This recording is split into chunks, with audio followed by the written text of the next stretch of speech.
Well, I'm a little dizzy now, everybody. Welcome to episode 114 of The Word on the Street, Trey Griggs Beta Consulting Group. We're so glad that you're here. We got a great show today, some really important topics and some just not so important stuff to talk about as well. Got a great street crew waiting to come in. But before that, we got to give a little shout out to our sponsors. So happy to have these guys with us. Greenscreens.ai, man, they're doing some great stuff with dynamic pricing in the industry. Reach out to them today at greenscreens.ai or click on the link that Morgan's going to put in the comments so that you can go directly to my landing page with them so they know that I sent you. If you are, buying trucks, if you are a freight broker, they are a company that you have got to check out. So reach out to Kevin Coombs or Don Salvucci Favier or the entire team over there and get started with them. Also, a huge shout out to our sponsor, TAFS. And today we have a special guest from TAFS on the show. We appreciate having them as a part of the show as well. These are the good guys in freight factoring. They are helping owner operators and small fleets and even mid-sized fleets with all of the tools and resources they need to keep those wheels turning here in America, keep things moving along the road, keeping our economy going. So go to TAFS.com or click on the link that Morgan's going to put into the comments about TAFS as well. That takes you right to my landing page, and you can get started with them today. Fuel discounts, tire discounts, small business loans, factoring, cash flow, all that the good stuff there. They're going to help you out with that. So check them out today and make sure that you tell them that I sent you. Also, we got some fun stuff going on with our company. We started a swag store, everybody. We have a swag store with some really cool stuff, including some items from the Word on the Street. You might have seen some of this, just a few things there. We got water bottles, coffee mugs, even baby gifts, everybody. So make sure you head over to shop.betaconsultinggroup.com. Use the coupon code beta-go, all caps beta-go. Get 30% off your entire order and be a part of the community. Join us here with some of the fun stuff that we have, things like this cool water bottle and all kinds of fun stuff out there. So love for you guys to pick up some swag while you're there and be a part of what we're doing here at Word on the Street and with Beta Consulting Group. And lastly, everybody, it is Finish Strong Friday. So whatever you're doing, make sure you get after it today. Have a wonderful day. Getting after the weekend's going to be much better. And be sure to join us at 6 a.m. on Monday morning for an episode of Iron Minds with my boy Hayden Allred. Going to be another great workout, another great conversation. All right, everybody, time to bring in the street crew. You know this guy. He is the strongest man in logistics. Everybody give it up to my boy, Robert Payne. I said, I feel invincible. It's 100 niggas in the spot. I won't keep going. It's 85 just to walk on. Best part of my week right here. Love it, man. What's up, brother? How are you, man? Dude, life's good, man. It's gonna be a good day, a good weekend, and enjoying everything here up in the Shy. You picked up a little Word on the Street swag. You got I did. shirt. I did. I got the baseball tee. I feel out a little better than some other people, but you do. You might feel that. Well, we won't go there. We won't talk about anybody else. Not a big deal. It's in the laundry because I did walk outside with it, and as everyone knows here in Chicago right now. Yeah. So now it's a washcloth. Exactly. Yeah, it's a little warm. 100%. No, all good, man. Great to see you. You should come up. We'll talk about it. I don't want to ruin the surprise. We'll talk about some other stuff later. But always great to see you. We got some good stuff to talk about today. All right, next guy coming up. You guys know him as the Armchair Attorney. Always got a lot of good things to say. Everybody give it up for my boy, Matthew Leffler, joining the crew. What's up, my man? He just comes in smiling. I'm still dizzy from watching you spin. I need a disclaimer before we start those things, but it's great to be here. Robert, good to see you, my friend. What's going on, buddy? Good to see you, too. I'm looking forward to you and Gunner later today. Oh, it's going to be fun. We got to Thunderdome. We got to talk about Gunner. That guy's crazy. I can't wait to have him on my show. He's got some cool stuff coming up. He's got a match. Is it tonight? He's got two matches. He's got a match with Robert Bain here in a couple hours. That's and he's got a wrestling match. He's got a mental match, and then he has a physical match. I like it. The battle of the bulging biceps. I'm out. Yeah, but we're just going to say Logistics Thunderdome. It's on. It's coming here. Yeah, I'm out. No one, no one's going to expect me to ever be in that ring, and that's for good reason. That would just be like a rag doll thrown around. No, I don't think so. I don't think it'd be good for my health. I am not a pacifist. I am a coward, and I have no desire to enter that ring. Very clear here. 100%. Oh, that is so good. That is so good. All right, everybody, give it up for the executive director of the TMSA, our good friend Jennifer Carpus Romaine in the house today. What's up, girl? Hey. It's like I never left. I also thought he was made me so dizzy when he was spinning. Yeah, it's impressive. I had to take a moment there and kind of, shoot the head around a little bit and get straight. So pretty crazy. How are you, my friend? I'm good. How are you? So I'm so excited because you just went to Savannah, Georgia to check out the conference for next year, the TMSA conference in Savannah, Georgia next June. So excited about that. What are the dates of that again? to be announced. TBD. Depends on. That's why I was at the site visits, because we were looking at the different places that it could be at. Very excited to be in Savannah, but it should be announced soon. We're hoping to lock down our contract in the next. Can't wait. And I've heard of so many great companies in our industry that are like, man, we're going to be a part of that next year. And I'm so excited about that. Freight Vana is going to be there. Convoy, some others, just excited to see them, just jumping on board and being a part of what's going on. Man, sales and marketing is so important, especially in our industry. I love it. Love what you're doing. Keep up the good work. Love Savannah. The Port of Savannah is phenomenal. Oh, it's a great place. It's going to be great place to visit. It was, yes, like just being there. And I was like, yes, this was the right place to pick, because you want to go somewhere, but I was like, it's great because it's so transportation focused, but also there's really something there for everybody. I personally really like the architecture of like how the town was built. And then some of our younger members were like, well, what are we going to do there? I'm like, you can drink on the street. And they're like, okay, we'll be there.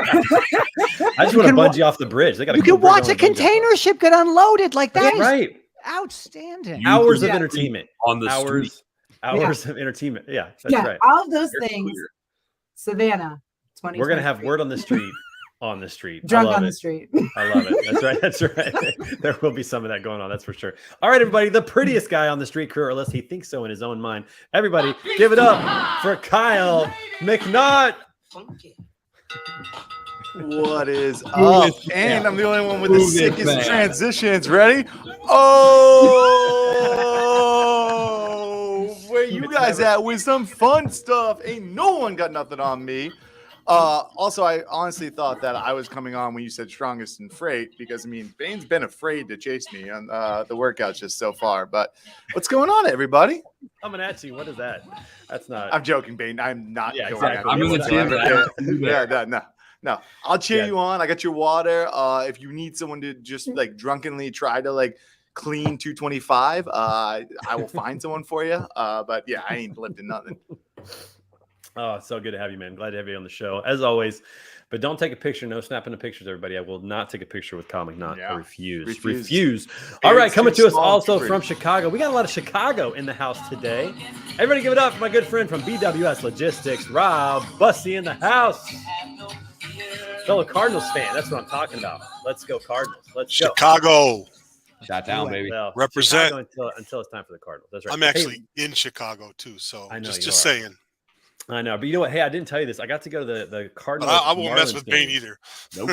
No, nobody is. 2 weeks ago, Rob, I went to the Cardinals Marlins game. Wainwright pitched a jewel. Oh, it was so good to be there. Missed you, buddy, but always good to see you. Thanks for being on the show, man. Good to have you. Yeah. All right, everybody. Last person on the street crew before we bring in our special guest. He is the silent assassin coming out of Denver, Colorado from Talent Savers. Everybody, give it up for Coleman Ruffin. What is up, everybody?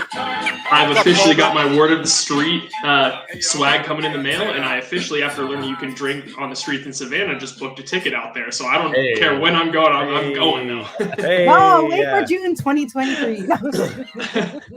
We definitely. Oh, don't worry. There'll be plenty of times. We definitely need to get Coleman and his crew out to TMSA. No doubt about it. Got to get you guys over there for sure. What's up, man? How you doing, man? You good? Good. Everything's going well. Living the dream one day at a time, right, baby? One day at a time, living the dream. That's right. That's right. All right. So we got a special show today. Not only we got some really good stuff to talk about, but we have a special guest. This is the guy that really kind of makes the whole thing happen. He is from TAFS. He's a part of their brand ambassador, influencer, partnership team, helping out on the marketing side of things, and a good friend of mine, a golfer as well. Everybody, please welcome to the show my good friend, Matt Anness from TAFS. Well, ice, baby. Man. That's like right there. Collaborate and listen. I sit back with my brain. Did Trey take like some ibuprofen before this? How's he got the ability to move like that right now? He will now. Yeah, he's gonna be ice at his knees. You're gonna see the standout on Monday. It's gonna be him with 2 big ice packs on his knees from all this dancing. Yeah, I should just do the whole. We should go the whole song. We should do the whole song. Matt, what's up, brother? How you doing, man? I feel unprepared, man. Robert came out with that sweet dance. Kyle's got all these effects, and I'm just trying to big get time here.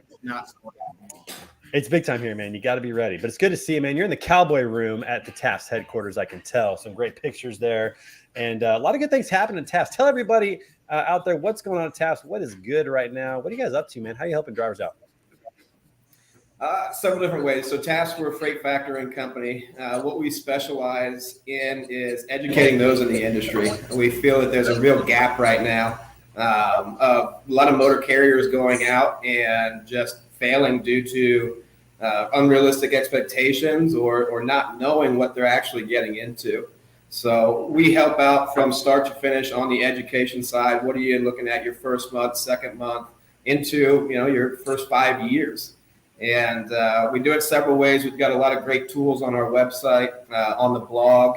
We have a great team here that continues education. And then we also work with a lot of great partners like yourself. So I know we're launching some educational tools. We've got partners anywhere from finance to compliance, safety, software, anything insurance, anything in the industry. We've got exceptional partners that are going to make the experience factoring with TAFS and our clients just exceptional. Yeah, I think that's what really attracted me to working with you guys is that, you guys really believe in educating the carriers and just making sure that, they have the tools they need and creating a network of resources for them. So it's not just about the cash flow. It's not just about factoring. It's everything else that they need. If you're an owner operator, you can't go buy tires at a discount unless you have a connection. You can't go buy fuel at a discount unless you have a connection. So absolutely love that. Appreciate you guys being a part of the show. Just powerful. And we're coming up with some new stuff. So on my YouTube channel, I've got a playlist now called Trucking 101. We're going to start putting some content out about that and just helping, drivers with the things that they need to get their MC and DOT to get started or get a TWIC card or things that are really, really valuable for the drivers. So love partnering with you guys. And thanks for being a part of what we're doing here at the show. Great to have you as well. How's the golf game? You been playing any golf lately? I know you had a honeymoon and some other things going on. Yeah, I got married and had a honeymoon. Congrats. And, I feel like that was, we're going on about a month now. So it's been a month since I got the sticks out. It's a little hot. I'm trying to get to some cooler climate so I can get out and play some golf. Playing in 100-degree heat's no fun. It's brutal. I did it on Wednesday, and I'm at that age now where I looked at Brian, who I was playing with, and I'm like, what are we doing? Why are we out here? What are we doing out here on the golf course? But it's kind of the way it works. Grind doesn't stop, right? No, grind doesn't stop at all. So factoring, it's really interesting. There's a lot of factoring companies out there, and we can all kind of pitch in at this point. Rob, I know that you work with a lot of carriers, and we've all seen this. There's a lot of factoring companies out there, but a lot of them aren't necessarily in the best interest of the carriers. They're not helping the carrier. Sometimes they're actually harming the carrier, and we've seen that throughout the path. Talk a little about it, Rob, or whoever else. Jump in. It's kind of weird coming into the brokerage game as I did in 2020. You find out about things that you never really knew existed. I didn't even know that was a thing, and it's been quite an education. And there's some really good ones out there. They seem, the ones that I've dealt with so far have seemed to be pretty good. Yeah, there's a mix all across the board, no doubt about it. But what I love about TAFS is that they really want to educate carriers, kind of make sure that they know what they're signing, know what they're getting into, because, a lot of those guys are desperate for money. They're desperate to keep things going or those types of things. And, anytime someone's desperate, they can be preyed upon. I mean, that's just kind of the nature of business in general. So love the fact he goes into that. Yeah, Matthew. Trucking is a cash to that flow point, business. I mean, the best factoring companies out there that paperwork's a big issue in the industry. If you're a broker, if you're a shipper, you look at all these people trying to do digital BOLs and that type of thing. If there's ever an issue with a client, you help educate them on why they need to do it a certain way and why it helps their business. And the good factoring companies are doing that. That's one thing that we work on. A client with us, the first few weeks, are going to get emails at periodic times of, hey, here's a best practice for this, ... And I think the one thing that you mentioned, the transparency, what are you getting into? Let's make that clear. Let's go over it on the phone and you can view it on your phone or your computer, the agreement. Let's review this thing. Yeah, what are you giving away? Right. Yeah, exactly. How much are you giving up? What are you giving up to get what you need to keep the fuel in your trucks and keep rolling? Yeah, Matthew, you were going to say something. Go ahead. Safely delivering freight on time and undamaged is one of the most challenging things in this business. And when you're a transportation company, you're a cash flow business. You need that money because you're paying fuel, you're paying your workers. And so factoring companies that can partner with you to help you drive a more efficient business is what you're looking for. And I think that this is an incredibly valuable tool for so many carriers because you have to make those payments. You can't stop paying your labor or your fuel. Right. And where can you get money for 2, 3, 4%? You can't get it from a bank for that, for sure. Especially not now. No, especially not now. Yeah, Matt. Well, and to speak to that, you look at diesel prices being as high as they can. I mean, you can blow through $1,000 credit line with a fuel card real quick, a $2,500 credit line real quick. You can do that So in that's 36 hours. Yeah, with that's less than with 1 week. TAFS. Yeah, with what we're doing, we pay in 1 hour from 8 a.m. to 10:30 p.m. We pay on weekends and holidays, so you don't have to go a day. You don't have to go a weekend. You don't have to go, a 4-day, 3-day weekend. You can get your money right away. Yeah, and that's huge, because drivers drive all the time. They need help all the time, and so I love that you guys are thinking about how can you just make the driver's life better. How can you make sure they don't have to wait till they can get what they need when they need it, and the times that they're out there on the road. I just wish that more entities within supply chain would look at drivers and say, how can we make your life better? What can we do to make your life better? I just don't feel like enough people take that approach. I certainly hope that changes over time, but it just seems like that's kind of where we're at in that regard. So I think it's great that companies like TAFS do take away a lot of the accounting piece for these drivers. A lot of the guys that are out there, they don't have time to mess with all this stuff. You take that burden away from them so they can keep the wheels turning. Yeah, there's a huge value add for that. There's no doubt about that. All right, we had a poll that we put out today regarding truck driving, so we're going to talk about that for just a minute here. So let me go ahead and pull that poll up. Those 2 words sound way too much alike when I say them. All right, question number 1: how many truck drivers are there in the United States? Most of you got this correct. 3.5 million drivers in the United States. It's amazing. It's a lot. It's a huge part of our economy, huge part of our industry. It's amazing. We have when you think about this, like when you talk about driver shortage or struggles in the issue, man, there's a lot of people in this industry. A lot of people driving trucks. My dad was a truck driver. Very, very yeah, clear. Robert. I'll be pretty aggressive on this. There is no driver shortage, and anyone that tells you there is wrong. There is a utilization problem in our industry. Absolutely, there is, but there is no driver shortage. 3.5 million people, trust me, can move all the freight that is in this country right now. The issue is equipment utilization and how those drivers are actually deployed. That is the problem, not a driver shortage. Much like how businesses now are trying to streamline, whether they're using different technology or nearshore, whatever, drivers are not utilized properly.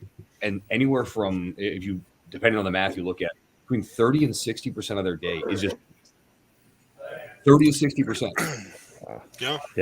Yeah, and you also think about this: drivers are, driver retention to me seems to be a problem as well, because just keeping them in the same fleet, because when they move to another fleet, they're still in the industry, but now the whole dynamic has changed. The lanes that they're running or the freight that they have. It's important to think about the history here. In 1980, about 60% of truck drivers were unionized. After deregulation, you had this explosion of thousands, tens of thousands of carriers, and all that really did was push down wages for mechanics, for drivers, and dock workers. This is intentional. This is what we have today is not this is a symptom of what we had happen back in the 80s. Now, whether there's going to be solutions down the road, but to Robert's point, retention is a big issue, and better utilization will help solve some of these things. But the job is not what it used to be. It's just not what it used to be.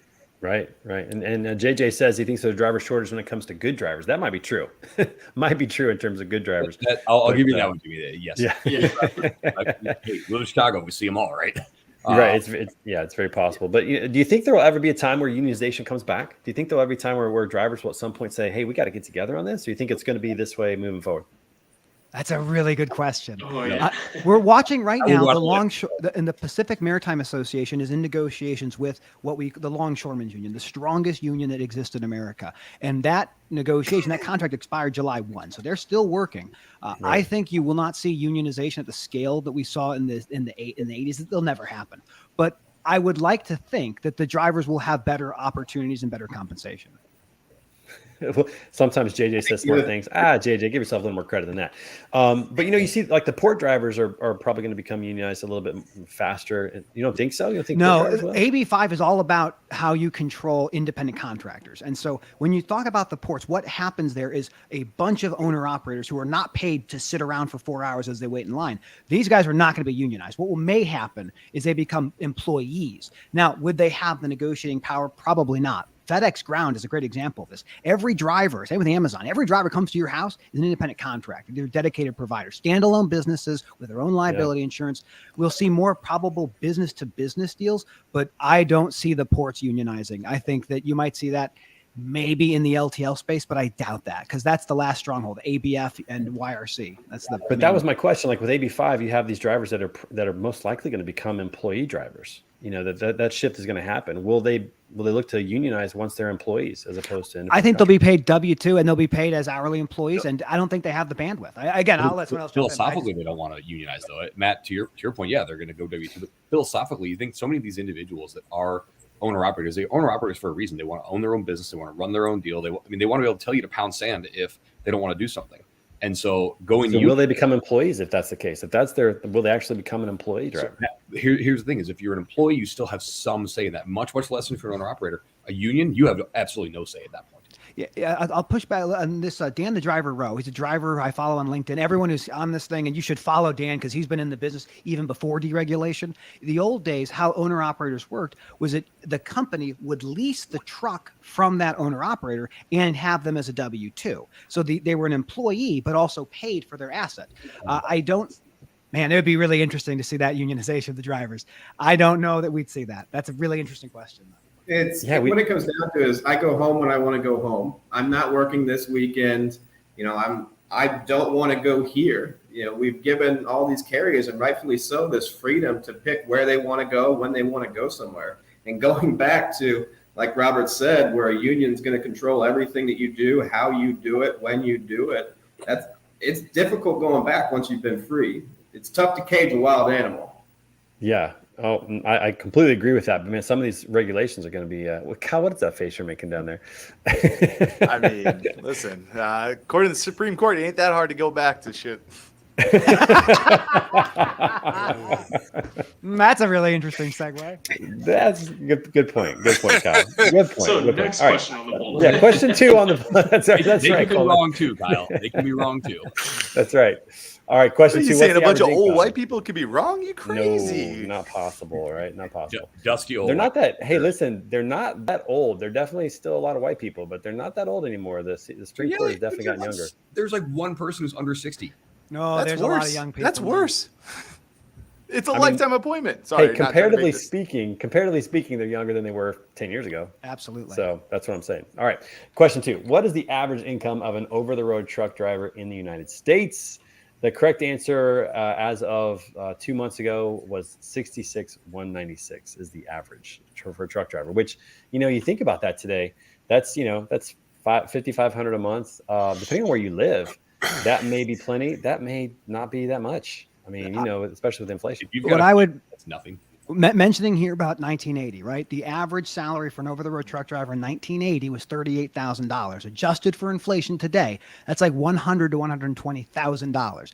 The quality of life for drivers has eroded for 40 years, and that is a direct result of the Motor Carriers Act that changed the way we regulated motor carriers. So let me ask you this then. So you cite that and say, okay, their quality of life has gone down, but they don't want to unionize. So it's like they're paying for their freedom in lower wages and lower opportunities. Not because necessarily of employers. Certainly, cop is part of that. Their quality of life is out on the road. Think about this. Sure. Every one of us, whether you want to admit it or not, every one of us has said, that goddamn trucker as they cut you off or as they're in your way, right? Everyone wants what's on trucks. They don't want trucks on the road.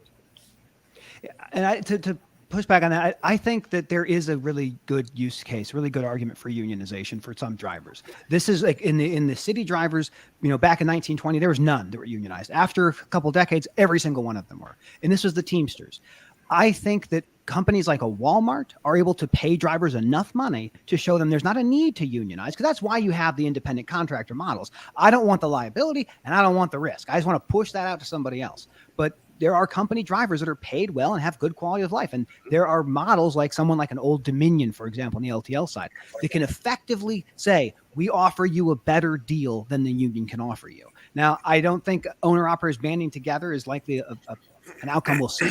But if more states follow AB5, you will have a lot more independent contractors classified as employees. And you got to think that there's a handful of states. There are a handful that are probably going to follow that. that I I'm can good get on two that right path now, New because Jersey and Illinois, because they almost always fall out. And the thing about it, Good point. oh, sorry, go ahead. Go to the next one. No, go ahead. Go I ahead. said the thing about AB5 is it's a presumption. So the state government of California says you can call yourself whatever you want, but we're going to assume that you are an employee. And then the company has to prove that they're not an employee. And that's uninsured. You cannot buy insurance for this. And it's very expensive to litigate. There's a really important piece, Matt, that I don't think a lot of people necessarily understand. That's the ABC test. Yes. Could you break that down real fast for like the layman out there that doesn't understand what that means? Because the big issue with AB5 is this doesn't just touch trucking; it touches everything. Everything. The way to look at the ABC test is really just it's a codification of a test that was done within California's courts, and they made it into a law. At its highest level, it is this company that you're calling an independent contractor. They engage in this business, not just with you, but with other people. They have the freedom to do that thing the way that they want to do it. You're telling them to do an outcome. You're not telling them exactly how to get that outcome. And then, so this test is, again, it's a codification of this ruling. But to Robert's point, it's everything. If you say you're a painting company and all of your painters are contractors, they're going to say you're lying. You're lying to us, and we're going to make you pay for it. What I think is really interesting here is this AB5 was initially done to fight the gig companies like Uber and Lyft. Mm-hmm, and right. Uber and Lyft just came in and lobbied the ever-loving heck out of it for Proposition 22, and they were exempted. And so the ATA is sitting there wringing their hands saying, well, we're going to go out of business. Yeah, why? Just Right. act like the gig companies. They're so much smarter than you are. They're so much smarter. They have a little more money too than the There's ATA and the CTA. One thing I do want to go over, I mean, you looking at over-the-road drivers, and, Matthew was comparing the average truck driver salary. Over the road, if they're doing 3,000 miles a week at 35 cents a mile, which for a lot of companies, that's entry level, that's $54,000 a year. So if the average over the road is at 66, we've got a very inexperienced workforce that's out there doing these longer hauls. These aren't the 3-year, 5-year, 10-year guys, because if they are, they're making 40, 50 cents a mile. But most of those guys are also going back home because they don't want to be out, because they've got families, they've got stuff. They don't want to be out. So you have to be an experienced workforce. And just to think about the ABC test a little bit further, FedEx Ground, again, has been owner-operators for 40 years pretty much, and how they deliver parcels. And one of the things that they've always done, every big company should do this, is make sure your owner-operator is an incorporated business. If they can own multiple power units, do them multiple power units. But you have to make sure that it appears a business-to-business relationship. It can't be a business to individual, because you will lose, and you should lose, because at the end of the day, you're making a lot of money, and you're making these owner-operators make very little in California. Yeah, especially for the cost of living in California. No doubt about it. Okay, question 3. I thought this was interesting stat that I looked up. Truck drivers represent 7% of the traffic on the highways, but what do they pay in the taxes and fees of the Highway Trust Fund? The correct answer is 36%. Their taxes paid 36%, even though they're only 7% of the traffic. And I know you have gas taxes and things like that, but that seems kind of, like a hybrid. Do you guys agree with that? I mean, I know that they use a lot of the highways, maybe more than people, but still, what are your thoughts about that? As an industry, we prefer taxes versus tolls. Fundamentally, we prefer taxes versus tolls, and ultimately, we pay a lot because we use them a lot. But I don't know if it's what the ATA's position is on terms like the overall percentage. I just know we prefer. There's nothing. A lot of times you pay taxes and tolls, though. Yeah, that's true. That's right. But I'll tell you what, there's nothing worse than paying a toll for a specific road, and that road is garbage. I'll tell you what, I was in New York last year with the RV, and we had to go over the George Washington Bridge just north of Manhattan. Right? We spent $80 to take our RV across that bridge, and it was pothole ridden. I mean, it was one of the worst roads I've ever been on, and I paid $80 to go across that thing, to literally drive a quarter of a mile. I was like, this is terrible. What are we talking about here? So, you didn't go back that way, did you? No, we did not. No, I mean, we weren't going to anyways, but we did not. I would not have taken that bridge ever again, but I guess it's better than driving through downtown Manhattan with an RV. So the Illinois tollway was supposed to be a temporary thing years ago. Of course, it's not going away. The only thing that went away was the people that take the money, because it's now all done on a When it comes to tolling, so oftentimes up to 30% of the money for tolling goes to the tolling administrator. Whereas with taxes, fuel, it's like 97% goes back into what it's supposed to go into. So generally, they're more efficient on the tolling, on the fuel tax side versus the But then you're always at the mercy of making sure that organization can spend it efficiently, not waste it. Which That's a different there's question. debate on that as well. That's a whole different question. That's right. All right, especially here in Illinois. Especially in Illinois. Question: we have those pensions. You have those wonderful pensions in Illinois that just kind of mess up everything. Under the table pensions, yeah, they're great. All right, question 4: how much fuel on average does an over-the-road truck driver pump each month? Each month, the correct answer is 1,969 gallons on average per month that they're pumping. Nice. I like going to the gas station for for maybe food, like going to Quick Trip for the experience. I would not enjoy just sitting there just pumping that much gas. I mean, that is, unless you're in Oregon, you can't pump it, but that's a lot. What about like New Jersey too? But I mean, they play all those cool commercials. You get to get caught up on what's happening that's the best part. Yeah, I mean, you can probably get in a pretty good workout. It's like 10 minutes to fill up. You can probably get in a little nice little workout. Boy, yeah. Get Dr. Mark out here. He'll tell you all about it. Mark, he's got all kinds of good ones there. Take on Bane.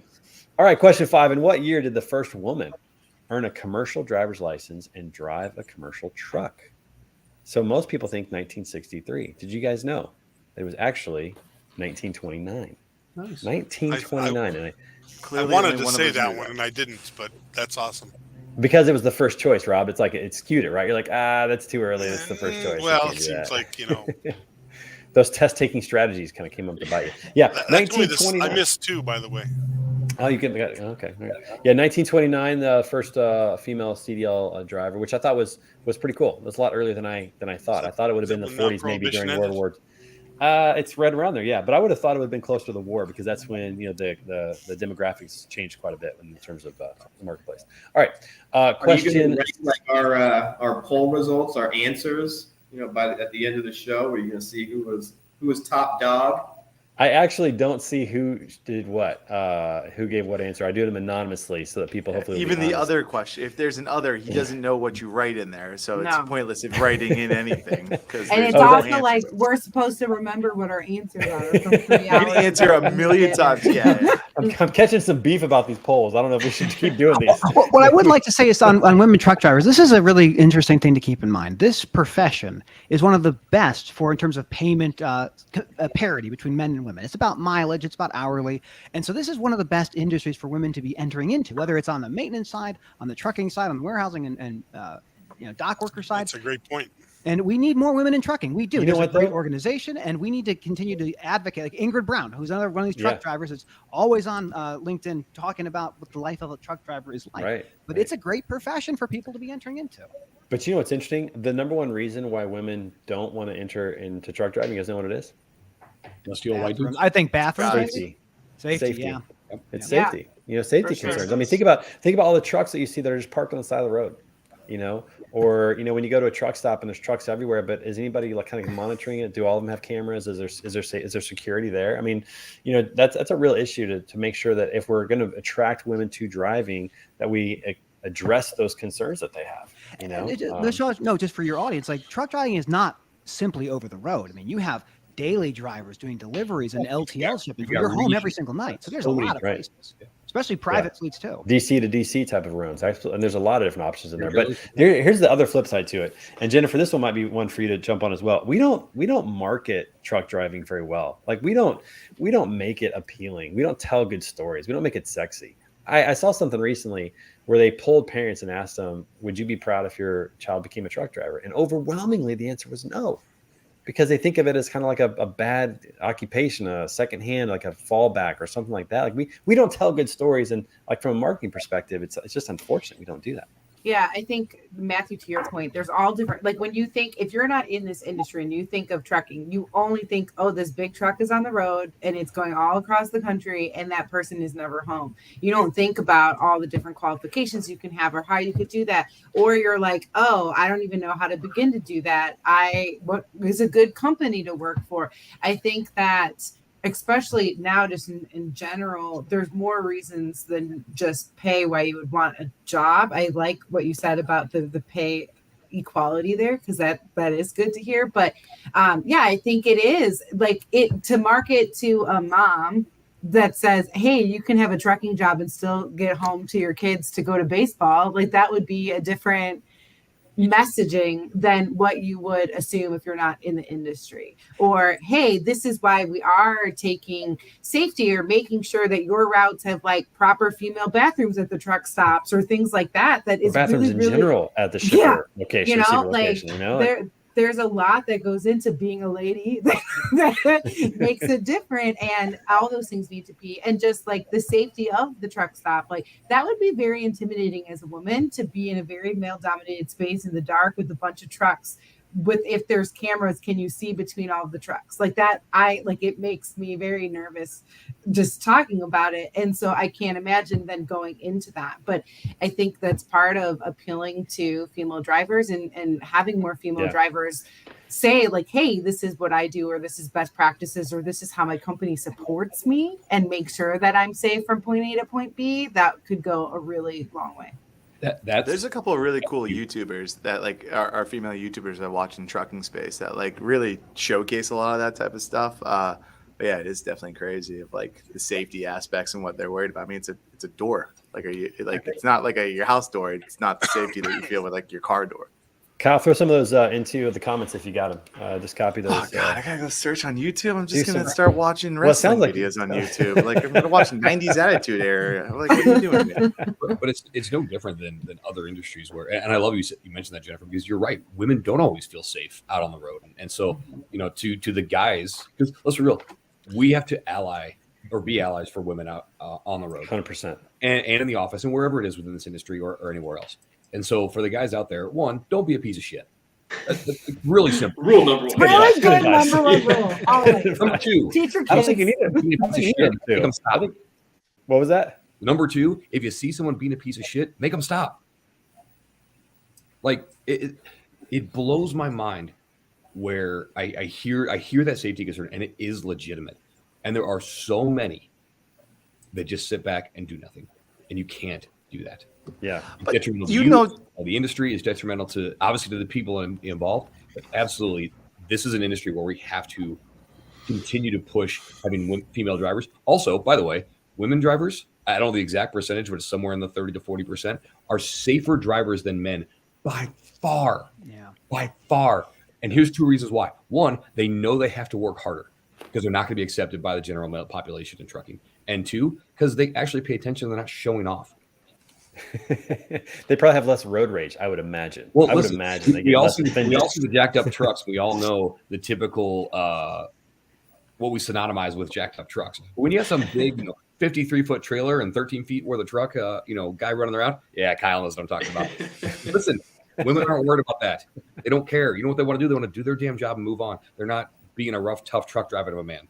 We need women in this industry. It sounds like we need to have a campaign where we're just highlighting some of these, opportunities and stories and positions, different driving opportunities instead of just the big trucks, and not being a piece of shit. We've done this to ourselves to an extent. I mean, we have gone around telling people that if you come into this transportation industry, you failed. You are not going to be successful as a driver or as a mechanic or as a dock worker. And that's just wrong. We need to be talking to the high schools. I was a member of the Illinois Trucking Associations, and what we would do is we'd go to the high schools and we'd bring trucks and trailers and walk people around and show them what this actually was, because there is a good life to be made in this industry. Are they still doing that, Matthew? They do. They still do it. They go to a couple different high schools with the big truck and trailer. We see that or hear about that. You just don't hear that. You hear about the Army and Navy recruiters and that kind of thing. We want to tell people like, hey, this is where the blind spots are. You put a high school student in the seat of a tractor trailer and say, see if you can see the cars around you. And they'll put cars all around in the blind spots. So you realize like trucks can't maneuver the same way you can. And these roads are getting more dangerous because people are so distracted. And so there's a lot of value in talking to people early on about career options and supply chain. Well, I just think that's great because the high schoolers are on the road, and the more they understand of why you shouldn't be being an asshole on the road driving with truck drivers, the better. Life lessons for everybody. I began my legal career defending trucking companies in catastrophic accidents, and there are very few minor times, even if the truck is not responsible for what happens, the injuries you get are substantial. And so the better you can educate people on what risks are out there, probably the better. I had a friend and former coworker who passed away because the truck didn't see them and merged, and they basically squashed their car, and her side just got demolished. And so that's why we have ICC bumpers, right? There's so many things. Yeah, it just and even going back to your point, like getting in front of. Oh, sorry, Matt. Go ahead, please. I was gonna say, Trey. I mean, you had the opportunity to drive a semi without the trailer. And I did. I'm disappointed, by the way. I wanted to hook up. But even backing that up with no cars around you into that little spot, I mean, it took you a little while. Yeah, I mean, it's kind of like you don't know the length. You got to get used to that, using those mirrors now. Now, I will say this. My dad taught me as a kid that if you can't back up just by looking at your mirrors, you really don't know how to drive. So he did teach me that. And obviously, there's no rear view mirror in a semi-truck. You have to use the side mirrors only. But yeah, I mean, you have to be a little more careful. You have to just practice and get used to it, get kind of comfortable with it. Being an RV driver, it helps a little bit. But yeah, if it's your first time, like it's just weird. Entire skill set. Yeah. How far does it stick out, that front end? It's like getting used to just the dimensions and, not seeing something up here in the front right. Because, that engine, the hood, you can't really see a small car or momotorcycle in the front right. It's really hard. Has the technology changed at all for trucks like it is for cars where you've got rear backups and cameras all around? I mean, yes, the new ones have cameras. Tesla now. Yeah. Right. You can get like an overhead view. You can see everything around you. Yeah. I think a lot of the new ones do. And they put the mirrors up front too. So you can see kind of what's up front as opposed to just on the door. They put a front mirror as well. So you can see what's over there. So yeah, there's definitely some safety features that help, but it's kind of fun getting used to. By the way, if you go to my YouTube channel, you can see that video of me driving the truck. And I may have hit the brakes hard once or twice. Matt was in the back videotaping. All right. There was none of the footage that I shot. I was probably back there shaking doing this. I know. They're like, "What's going on?" I'm like, we did the best we could. I was driving. It is what it is. All right, question. You said it wasn't much different from a car, but you weren't sitting in the back. It wasn't much different from an RV, is what I said. Definitely different than a car. And I will give you that you were definitely very, very courageous to sit in the back of that when you drive. All right, question 6. This is fascinating. If all the trucks stopped running, how long would it take on average for grocery stores to run out of product? Look at that. Everybody got it right. 3 days. 3 days, the grocery store would be out of product if every truck stopped running. When you ask that question of unionization of drivers, that statistic is what puts people at pause. The whole purpose of deregulation at some level was to fragment people so they could not understand how valuable they all are when they coordinate. With the advent of just-in-time fulfillment, you do not stock anything. You have on the shelf what will be sold tomorrow, and you have en route what will be on that shelf in 2 days. So this is incredibly important for everyone to understand just how valuable supply chain is. This is why you see automation. Supply chain is everything. Absolutely. That's right. 100%. Supply chain is everything. Yep, absolutely. Okay, we're going to transition. This has been a great conversation, by the way. Always is. And we'll talk more about truck drivers. And by the way, if you are behind the wheel of a truck, thank you. Thank you for what you're doing. We appreciate it greatly here at Word on the Street. All of us do. So we appreciate that very much. We need to transition to something a little serious. But before we do that, we have to watch something a little fun. All right. So you guys might have caught this little blunder. I try not to make fun of presidents in general. I know I let other people on the show do that, but this was just too good. This was too good. We had to watch this one. So everybody enjoy just a little fun episode from our President Biden. America is a nation that can be defined in a single word. I was going to put him. He's not wrong.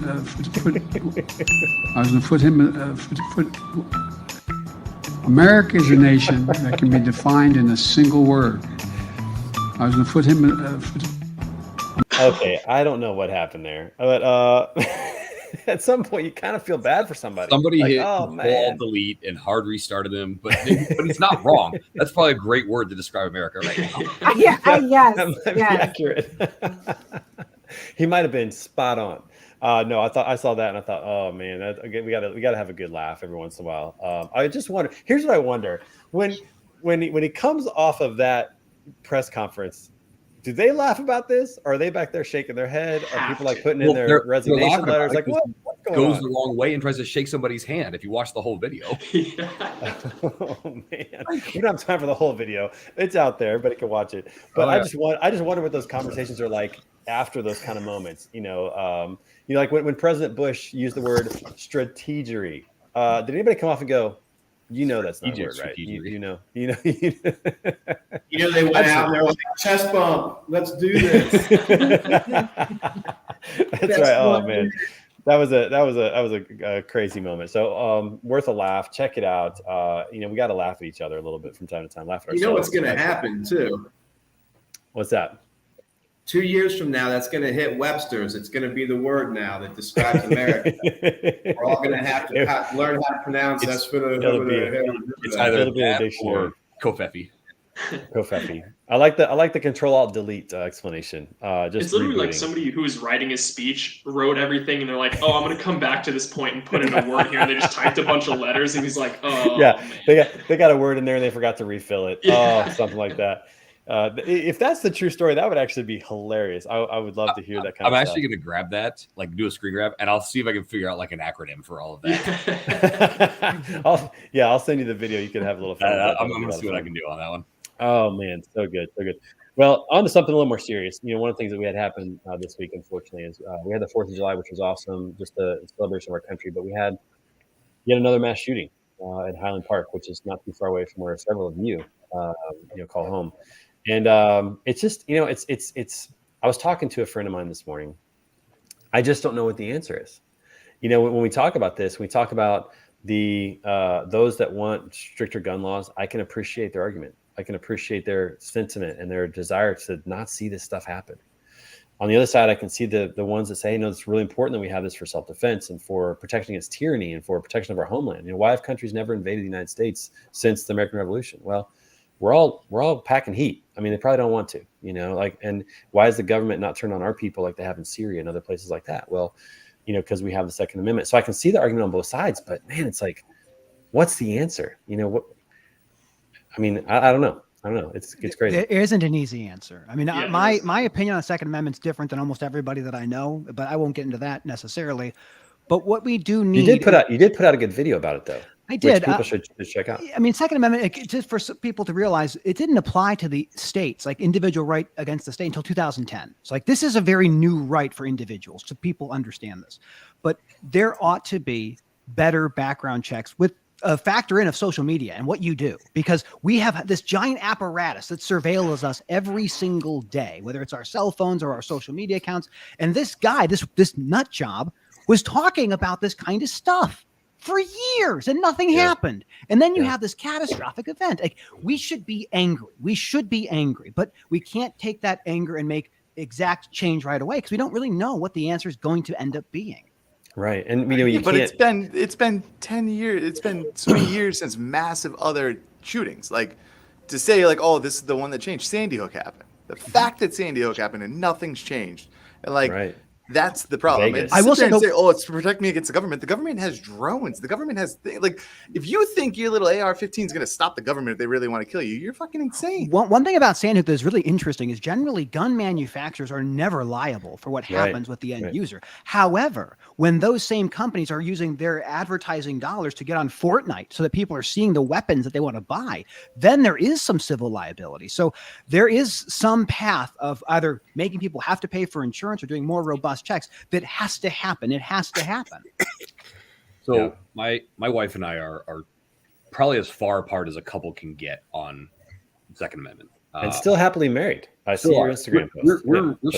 We are very far apart on a lot of things, and it's a good thing to have those every now and then. Oh yeah, we call those high volume, low revenue conversations. So. And I sit in the camp of we do need to protect the individual right to own firearms. Now, with that being said, absolutely stricter background checks, absolutely continued licensure, insurance, and basically mental health checks. And by the way, this is not the only answer. This is the beginning of the answer, in my view, where you make it difficult to obtain a firearm. You make it difficult to get a firearm and maintain having that firearm. And you create these, not checks and balances, but consistent check-ins with the individuals. You're right. Social media is another place. Does this fix everything? Absolutely not. Absolutely not.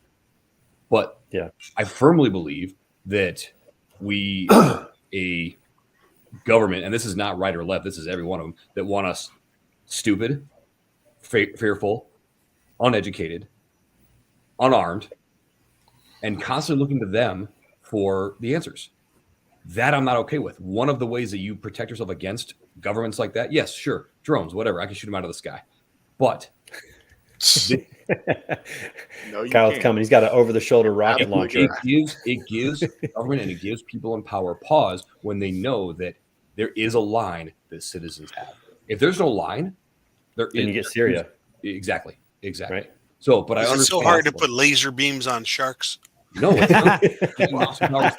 I think one thing I also want to mention as Robert's talking about this is that like we have a very weird society. I mean, the types of time off that you have, like how parents can interact with their children is much different than other Western democracies. There's not like paid leave. There's people are always working. So fathers and mothers are not involved in the lives as much as they ought to be for some of these people. And then when you start going on this path of radicalization, whether you're far left or far right, you do crazy things. And our media and our telecommunication companies are just keeping us angrier and angrier. And here's kind of and I appreciate what JJ said. What law would prevent this? Like, we have to keep in mind that laws are important. Obviously, they deter bad activity. But if somebody's really determined to do something, they don't care about the law. You can make a pressure cooker bomb. You're exactly right. If you're crazy and you want to hurt people, there's a lot of ways you can do that. Guns are one of the most efficient ways to do that. Right. One of the problems with our law, with our legal system, is you can't convict somebody until they actually commit the crime.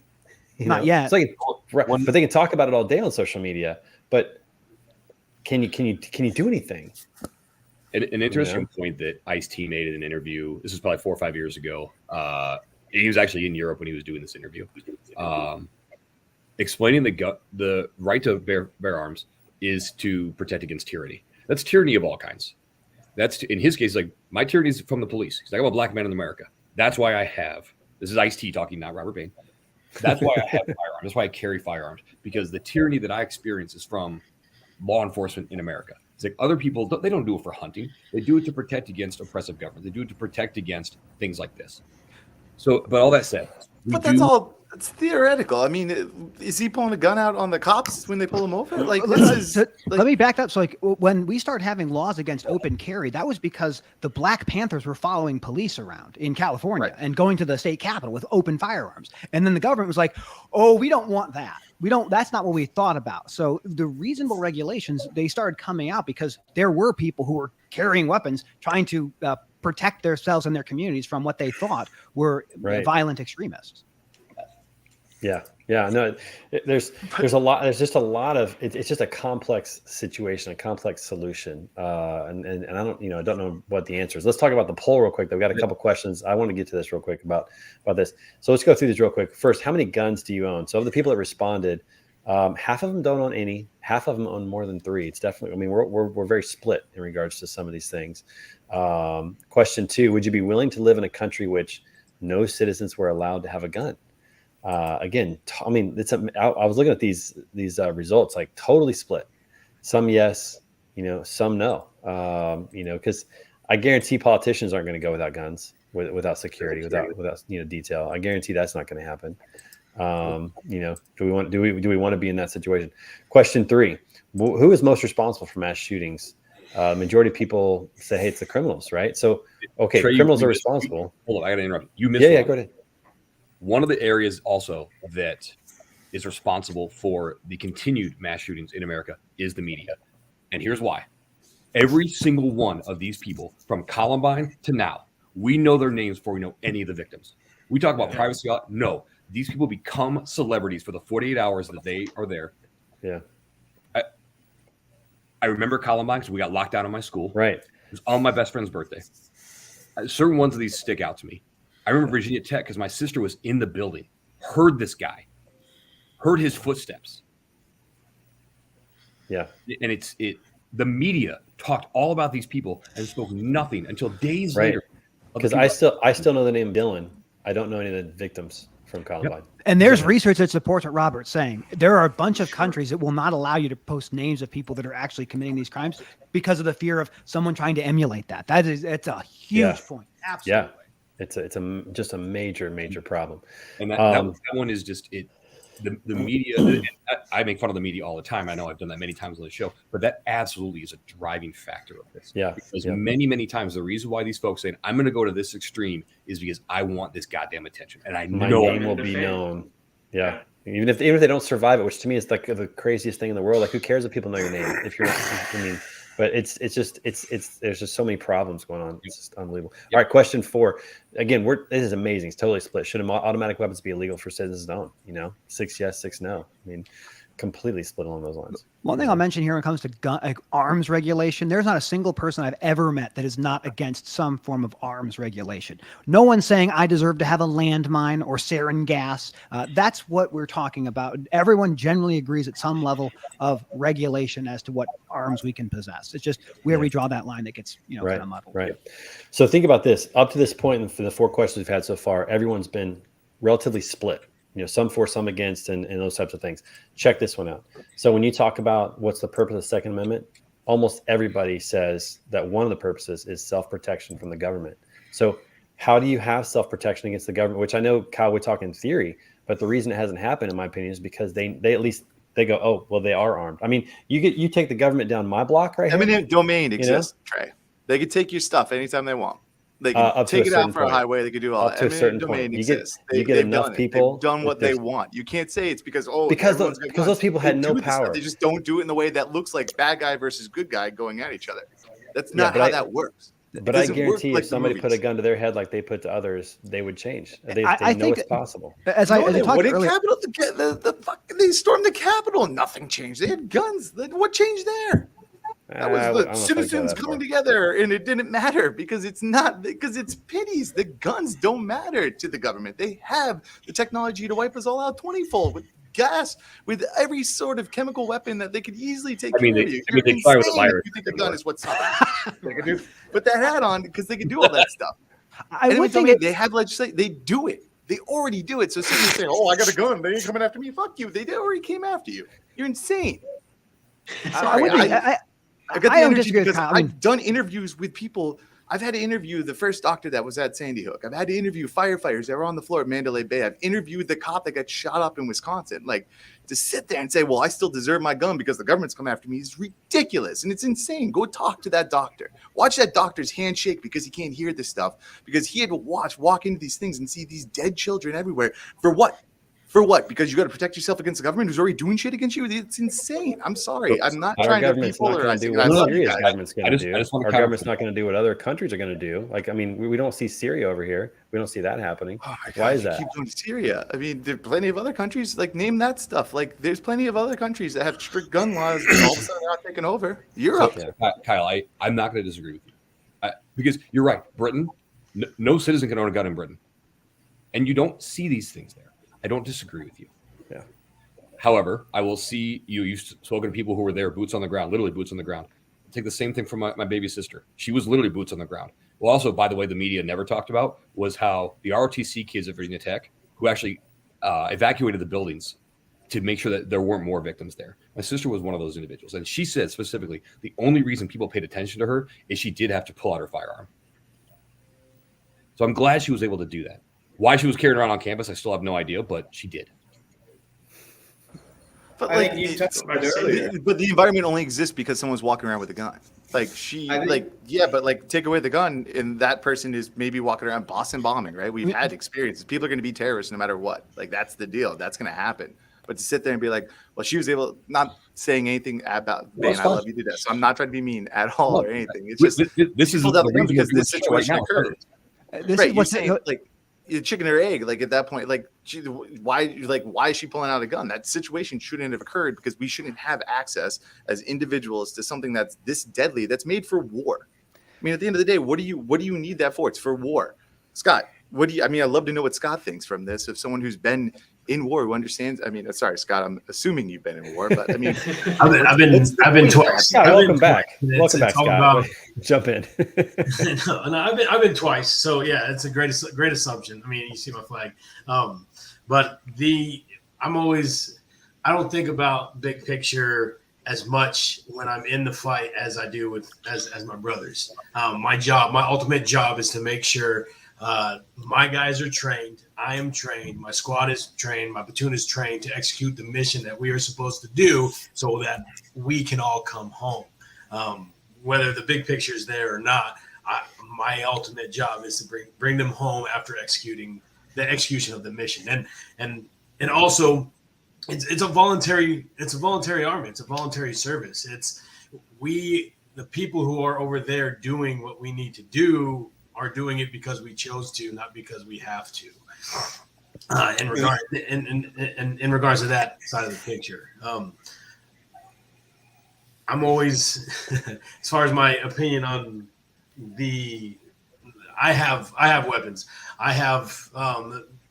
We haven't had any big shootings here in the Boise area. When our stuff was being, when the peaceful protests were coming around in our capital area, we had tons of service members walking around protecting our own community, and that's why I feel none of that happened.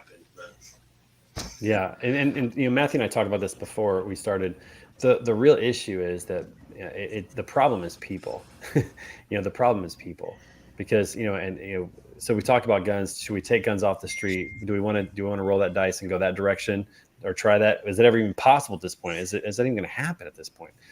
I don't know, but at the end of the day, it comes down to people making decisions to do things that are harmful to other people. And one of the differences is that most countries don't have something like the Second Amendment. I mean, that's what's really different. If we have an actual amendment that says there's some level of having ability to own some sort of a weapon, and it's been interpreted different ways over time. I urge anybody who watches this to look at what Shays' Rebellion was about unpaid veterans who were trying to get paid, and they didn't have any way to do it, and they had firearms, and the state had to the federal government said we couldn't help you. And so Massachusetts raised a militia to put it down. That was one of the early foundational times of our Second Amendment. And I love to see less guns available in some form of higher, background checks or gun buybacks, but there are going to be maniacs, and maniacs will find ways to do enormous damage. Yeah. Well, we should have definitely taken 2 weeks to talk about all this stuff. Trying to get too much in 1 week for sure, but appreciate all of the feedback. We're a little bit over time. We're not going to get to anything else today, but we'll get to it later. We appreciate everyone on the show. One quick thing, Trey. Yeah. If anyone can, Kevin McCarthy has a GoFundMe page. You can find it on my LinkedIn. We'll put it in the notes here. Yes, Kevin McCarthy yes. lost his life. He graduated high school with me in 2003 from Vernon Hills. He lost his life protecting his child, him and his wife both. The GoFundMe has now raised over $3 million. It's I actually had it on This Week in Pictures, but we'll put on the link. It looks like we lost Matthew there. But listen, everybody, thanks for being on the show. Matt Anness, appreciate you, man. And everybody else, have a wonderful rest of your week. Somebody take a snapshot of Matthew right there, frozen on the screen. We'll get to that later. All right, everybody, we'll talk to you soon. We'll see you next week for episode 115 of The Word on the Street. We'll be coming to you from the Walcott Truckers Show up in Walcott, Iowa. Oh, that's the wrong one. I thought I had it fixed. But anyways, Amateur Hour here. We'll talk to you guys later. Love you guys.